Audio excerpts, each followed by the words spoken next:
Hi, I'm Ryan Lightfoot-Brown of FundCalibre. We're joined today by Nick Kirrage, Elite Rated Manager of Schroder Recovery and Schroder Income. Thank you for joining us, Nick. Nice to be here. So Nick, you're famously value investors, but with markets being so high at the moment, are you seeing any value left? We do continue to see value opportunities, but what we find is that they tend to be concentrated in quite specific parts of the market.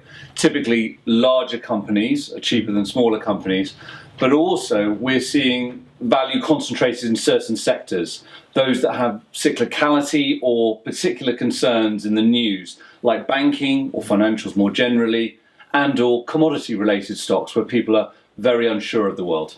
So we're seeing an increasing likelihood of interest rates going up. Do you think this will cause a value rally? This will be the catalyst for it? It's certainly one catalyst that people are talking about for a potential value rally, and there are technical reasons for that. But more simply, if you looked at the kind of businesses that find themselves in the cheap value parts of the market, things like banking, interest rate rises would be positive for those sorts of stocks.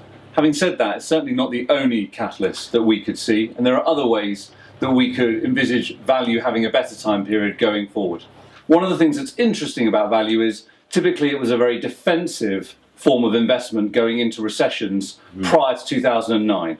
In 2009, it wasn't defensive, and that spooked people. But looking forward from today, a number of the value sectors, to our mind, have much more rigid or robust financials, better balance sheets, and cheap valuations. And that typically can be very supportive if markets find themselves in difficult times. So we could see two or three other ways in which, that being one, in which value might outperform.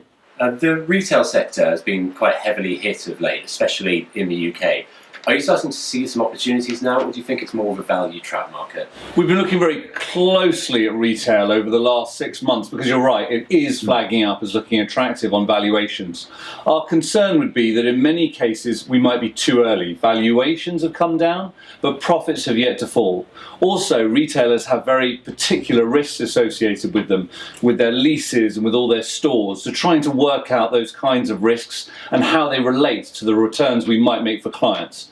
Last summer we looked closely at 30 global retailers and we only ended up buying 2, which tells you something about how picky you need to be within that kind of market. Absolutely. Well, thank you very much for coming in, Nick, and thank you very much for watching.